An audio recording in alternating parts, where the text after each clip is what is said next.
Six more. Six more. Come on, team, let's up that score. Six more. Six more. Come on, team, let's up that score.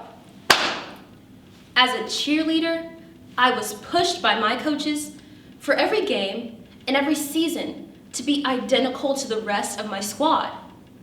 Be uniform. That was no problem. I could do that. Mostly. You see, on the other hand, my hair resisted uniformity. So I always had it in some sort of controlled hairstyle, like braids or twists, just to prevent it from sweating out. Because moisture and my hair, not friends. But then came the 1 year. My coach came to me and told me that I must have straight hair in order to compete, let alone be on our squad. This wasn't an issue for any of the other girls on my team, but my hair was not straight naturally, and straight hair just simply wouldn't be sustainable for me. But I did as told, and for 2 whole years I damaged my own hair in the process, just to do what I loved, just to be uniform. My coach at the time, a white woman, had no concept of the impact of giving the only black girl on the squad this kind of ultimatum. To her, straight hair was the golden standard.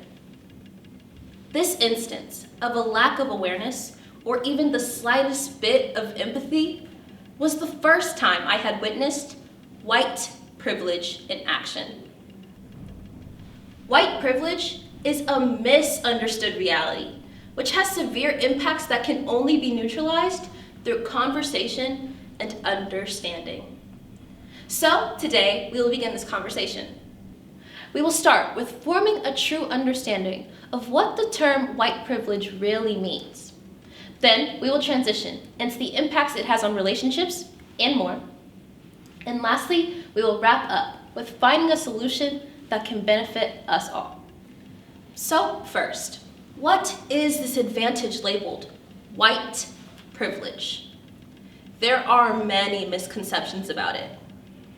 White privilege is defined by Merriam-Webster Dictionary as a set of social and economic advantages white people have by virtue of their race, their skin color, and a culture of racial inequality. In other words, the color of a white person's skin offers them a step up. Conversely, we must understand what white privilege is not. It is not a tool that permits one race to discredit another's hard work, adversities, or struggles. And it does not necessarily mean that white people are born with a silver spoon and golden bib. However, it does mean that they are in fact protected from the fear of skin color bias. According to the Center for Crime and Justice Studies, implicit bias, an empirical psychology that influences how we view other races absent-mindedly, contributes to this protection.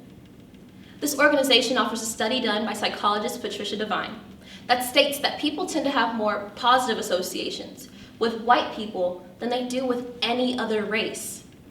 You see, just by defining and clarifying white privilege, we have taken a progressive step towards a less tense and defensive discourse. Throughout history, white privilege has been systemic because its impacts have been somewhat normalized and even concealed. Educators at the Learning for Justice organization say that this privilege has been around for decades and can be witnessed from situations ranging from becoming a citizen to the luxury of buying a home in the neighborhood of one's choice. But white privilege is also clearly evident in employment and the workforce. According to the Economic Policy Institute, people of color are not only more likely to be unemployed, but they are 39.4% more likely to be underemployed considering their abilities, while only 30% of white adults have to worry about this issue. Unfortunately, white privilege is not only impacting people's livelihoods, it's impacting their lives. Research done by the National Center of Biotechnology Information states that people who aren't minorities when identifying race, ethnicity, culture, or any other form of personal identification are likely to receive better quality health care than that of a minority. For example, world-renowned tennis player and Black woman Serena Williams was having complications with her lungs during her pregnancy. But her nurses did not listen to her cries and pleas for help until she demanded a scan of her lungs, where they found numerous tumors. This situation left her bedridden for several weeks.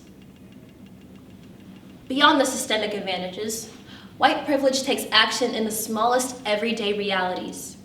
For instance, take the hair discussion. Hair care products for people with more textured hair types are locked away in maximum security glass cases in convenience stores.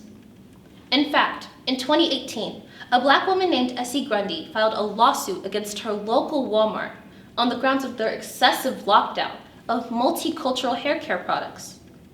But the corporation simply responded by saying that they, quote, locked down products that had a high rate of theft. Though the case was thrown out, criticism of this issue persisted, which led to CVS, Walgreens, and Walmart publicly announcing they would be dismantling this restrictive and racially insensitive system in 2020. This product availability inequity exemplifies how even the day-to-day necessities that may not seem racially charged can reflect biases and lack of empathy. With the pervasive impact of white privilege, we might all be wondering, how can we solve this problem? How can you and I make a difference?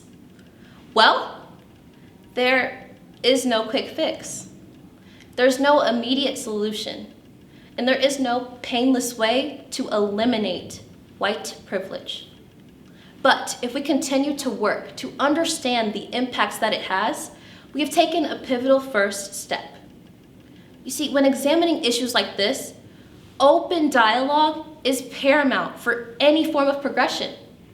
Yes, speaking about white privilege will be uncomfortable, but being uncomfortable is necessary for any change. The website Counseling Today offers a step-by-step guide on what points to hit when having these conversations. First, we must establish what we consider race, meaning we must discuss how we can disconnect irrational correlations, behaviors, and stereotypes from racial identities. After that, we must think about defensiveness and whether that truly prevents us from listening to people of color. When having these conversations, we must not listen with the intent of agreeing or disagreeing, but rather with the intent of understanding. And lastly, we must collectively decide that doing something about racial injustice is what we want to do. We must resolve that we actually want to make a difference. We have tackled the truth about what the term white privilege does and does not mean. We've also taken a frank, honest look at the systemic imbalance it provides and a wide array of life's experiences. And lastly, we've examined the need for talk. Open, empathetic dialogue that helps us gain clarity on how to move away from racial privileges that leave others feeling less than. Acknowledging the existence and starting the conversation is necessary for us to experience true equality, not uniformity. I would love to go back to that time in cheerleading and have my white coach say to our entire squad, everyone must look great and be ready to cheer.